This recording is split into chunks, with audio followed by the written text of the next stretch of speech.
सी news Bharat पर एक बार फिर से मैं अखिलेश पांडे आप सभी का स्वागत करता हूं। वक्त हो चुका है यूपी बुलेटिन का। यूपी की इस खास बुलेटिन में हम बात करेंगे बलिया की, जहां पसमानदा मुस्लिम समाज के प्रदेश अध्यक्ष ने दिया बड़ा बयान।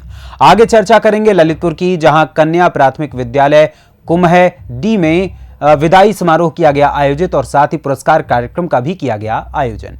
इसके अलावा बात होगी मुरादाबाद की, जहां संभल लोकसभा सपा प्रत्याशी जियाउर रहमान बर्क ईद के बाद पहली बार चुनाव प्रचार पर निकले। और भी तमाम खबरों पर आइए करते हैं विस्तार से चर्चा।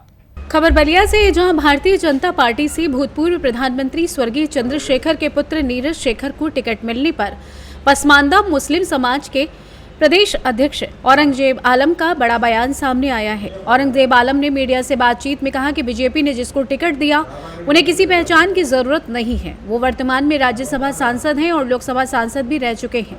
औरंगजेब ने पसमानदा समाज को लेकर भी कहा कि आज के समय में पसमानदा समाज के लोग किसी पहचान के मोहताज नहीं हैं। सभी जगह जिस प्रकार से पसमानदा समाज की पहचान बनी है, ये मोदी जी की देन है। केंद्र और प्रदेश सरकार की जन कल्याणकारी योजना जन जन तक पहुंची है। बलिया ही नहीं, हर जिले के पसमानदा मुस्लिम समाज मोदी जी के साथ हैं। अब की बार 400 पार हो जाएगा, क्योंकि हर वर्ग के लोग मोदी जी के साथ हैं। उन्होंने आगे और क्या कुछ कहा, आप भी सुनिए। औरंगजेब आलम नीदरसी, राष्ट्रवादी मुस्लिम पसमानदा महाज का प्रदेश अध्यक्ष यूपी का। बलिया के लिए खुशी का मैसेज आया। भारतीय जनता पार्टी के शीर्ष नेतृत्व ने जिनको टिकट दिया है उनको किसी पहचान की ज़रूरत नहीं है। वो खुद राज्यसभा सांसद और सांसद रह चुके हैं और बलिया के गौरव पूर्व प्रधानमंत्री चंद्रशेखर सिंह जी के पुत्र हैं। और बलिया ने भी हमेशा से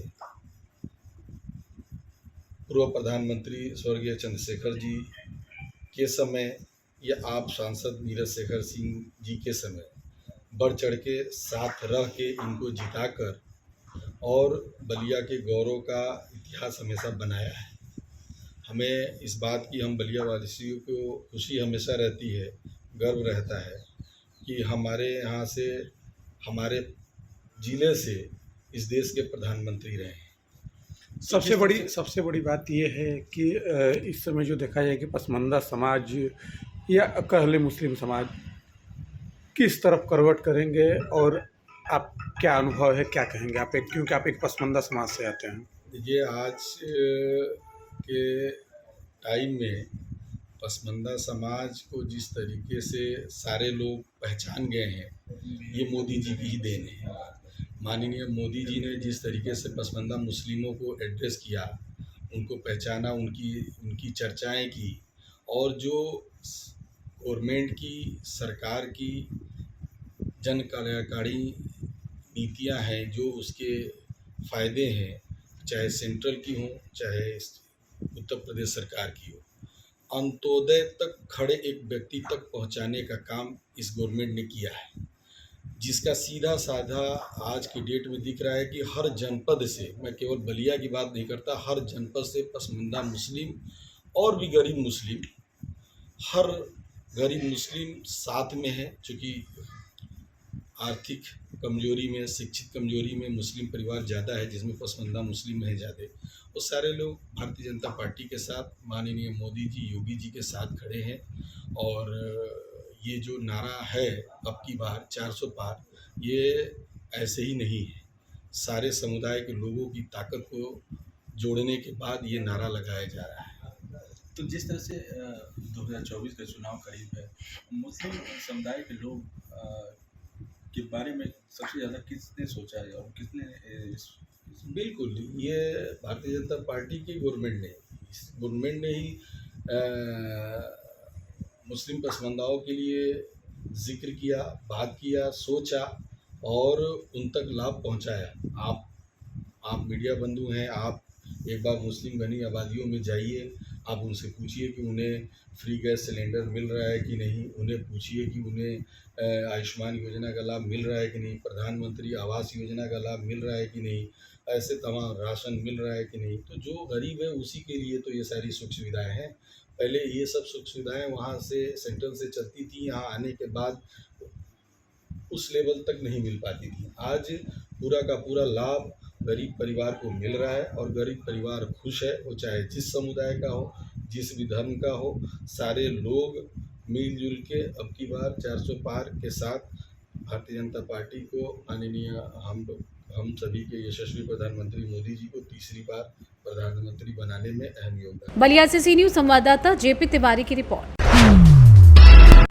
खबर बलिया से है, जहां जिलाधिकारी रविंद्र कुमार की निगरानी में शुक्रवार को विकासखंड हनुमानगंज के राजस्व ग्राम धरहरा में एक किसान के खेत में लगी रबी की फसल की क्रॉप कटिंग हुई। इस दौरान मौके पर संबंधित कर्मचारियों द्वारा रैंडमली ऑनलाइन चयनित ग्राम के खेत में समबाहु त्रिभुज के प्रति 10 मीटर भुजा वाले क्षेत्र के अंतर्गत रबी फसल गेहूं की कटाई हुई और कटाई छटाई के बाद गेहूं का वजन 17.640 किलोग्राम प्राप्त किया गया। जिलाधिकारी ने वहां मौजूद किसानों से संवाद किया और अपने नजदीकी क्रय केंद्र पर गेहूं बेचने के लिए कहा और बताया कि सरकारी गेहूं की क्रय केंद्र पर प्रति कुंतल 2275 रुपए सरकारी मूल्य निर्धारण किया गया है। जिलाधिकारी ने संबंधित अधिकारियों को सही आंकड़े शासन को प्रेषित करने के निर्देश दिए, जिससे वास्तविक आंकड़े ही परिलक्षित हों। सहायक सांख्यिकी अधिकारी सोमनाथ ने बताया कि क्रॉप कटिंग या फसल कटाई के प्रयोग द्वारा फसल की औसत पैदावार निकाली जाती है। क्रॉप कटिंग के आधार पर ही जनपद के कृषि उत्पादन के आंकड़े तैयार करके शासन को भेजे जाते हैं। क्रॉप कटिंग से प्राप्त आंकड़ों के आधार पर फसल बीमा धारक को नुकसान का मुआवजा दिया जाता है। कृषि विभाग जनपद के समस्त क्षेत्रों में क्रॉप कटिंग आंकड़ों का औसत निकालकर शासन को भेजता है। इसके आधार पर ही जनपद में विभिन्न फसलों के प्रति हेक्टेयर उत्पादकता का निर्धारण किया जाता है। बलिया से सी न्यूज संवाददाता जेपी तिवारी की रिपोर्ट। खबर ललितपुर से, जहां कन्या प्राथमिक विद्यालय कुम्हेड़ी में विदाई पुरस्कार, पुस्तक वितरण, प्रवेशोत्सव एवं सहभोज कार्यक्रम का आयोजन किया गया। कार्यक्रम में लोकप्रिय खंड शिक्षा अधिकारी महरौनी, मुख्य अतिथि राजकुमार पुरोहित मौजूद रहे। सर्वप्रथम कार्यक्रम के मुख्य अतिथि द्वारा विद्यादायिनी मां सरस्वती के समक्ष दीप प्रज्वलित किया गया। इसके उपरांत छात्र छात्राओं के द्वारा सरस्वती वंदना स्वागत गीत के माध्यम से पधारे हुए सभी अतिथियों का स्वागत किया गया। इसके उपरांत कक्षा 5 पास आउट हुए बच्चों की पुष्पगुच्छ उपहार देकर सम्मान सहित विदाई की गई। सभी कक्षाओं में प्रथम, द्वितीय, तृतीय स्थान पर काबिज रहे मेधावी बच्चों को बड़े ही आकर्षक उपहार प्रदान कर पुरस्कृत किया गया। वहीं छात्र छात्राओं द्वारा मनमोहक सांस्कृतिक कार्यक्रम संपन्न कराए गए। इस मौके पर राजेश जैन, अध्यक्ष प्राथमिक शिक्षक संघ महरौनी, उमाशंकर नामदेव, अध्यक्ष विद्यालय प्रबंधन समिति महेश तिवारी, देवेंद्र सिंह चौहान, दूधलाल यादव, निशांतपुरी आदि लोग मौजूद रहे।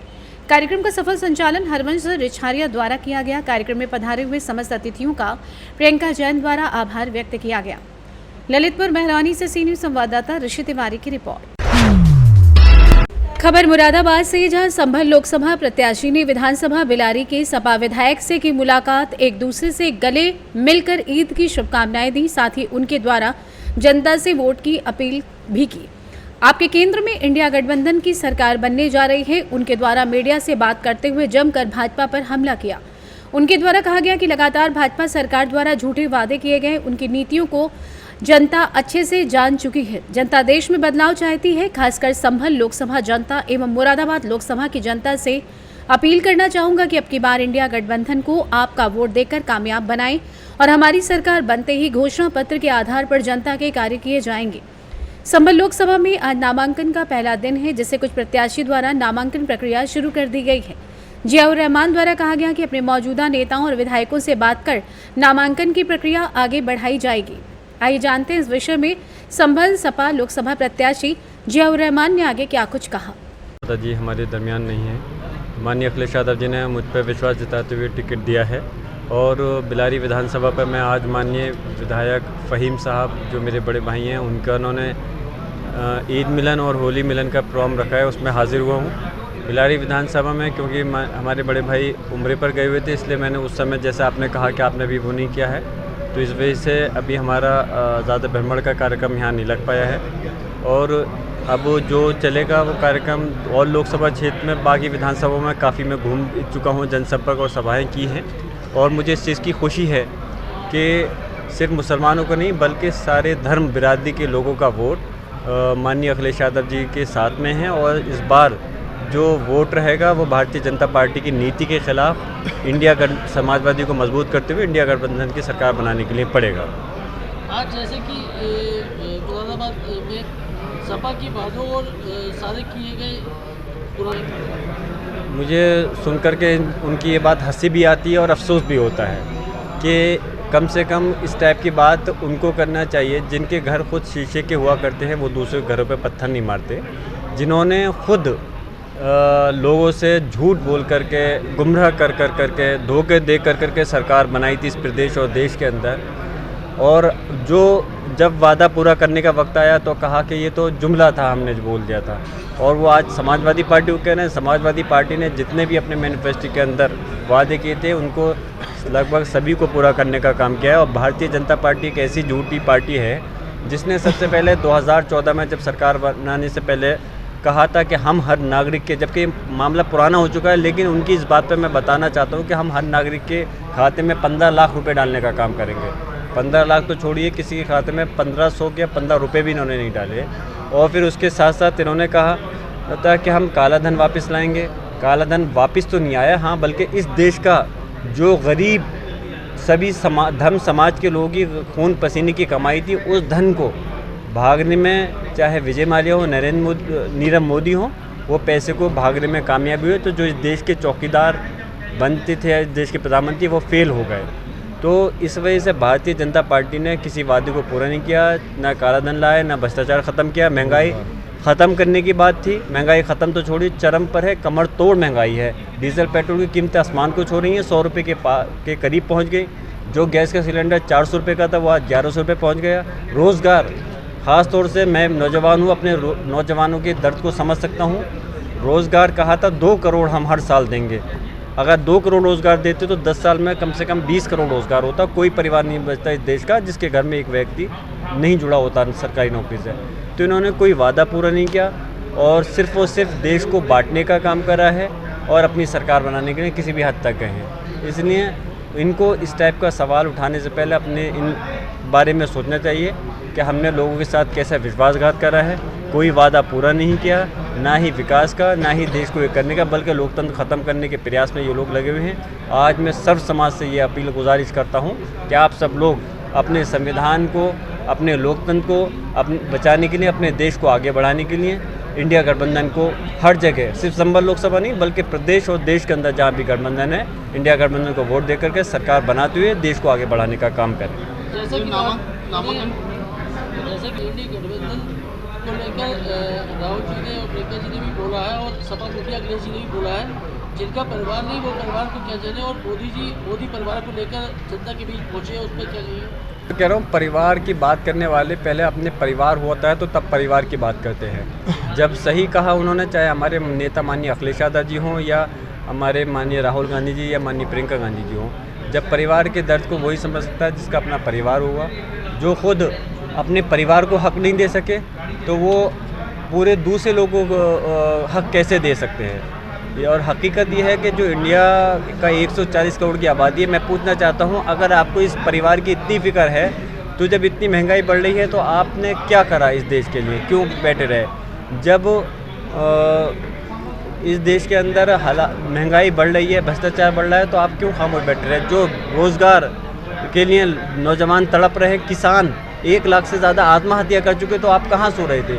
1 साल तक इस इंडिया की राजधानी, भारत की राजधानी दिल्ली के बॉर्डर पर बैठ करके जो 1 साल तक धरना प्रदर्शन करते रहे, तब आप कहाँ सो रहे थे? और इसलिए मैं कहूँगा, इस टाइप की बातें करके लोगों को गुमराह करने से कुछ काम नहीं चलेगा। लोग आपके धोखे में पहले आ गए थे, 1 बार आ गए, 2 बार आ गए। अब ये जनता बहुत जागरूक है और अब आपके बहकावे में, धोखे में नहीं आने वाली। और इस बार भारतीय जनता पार्टी को हटाकर टुकड़ा साफ करके इंडिया गठबंधन की सरकार बनाएगी। नामांकन आज से शुरू हो गए हैं संभल में, तो कब नामांकन करें, किस प्रकार की करें? हाँ जी, बिल्कुल 12 से लेकर 19 तक नामांकन की प्रक्रिया आज से शुरू हो गई है और हम जल्दी आपस में अपने सारे समाजवादी पार्टी के नेताओं से, माननीय विधायक से संपर्क करके, सांसद से संपर्क करके, मशवरा करके जल्दी कोई तिथि तय करेंगे, डेट तक। मुरादाबाद से सी न्यूज़ संवाददाता दानवीर सिंह की रिपोर्ट। फिलहाल के लिए इस यूपी की खास बुलेटिन में बस इतना ही। एक छोटे से ब्रेक के बाद पुनः हाजिर होंगे कुछ और खबरों के साथ। बने रहें सी न्यूज़ भारत के साथ।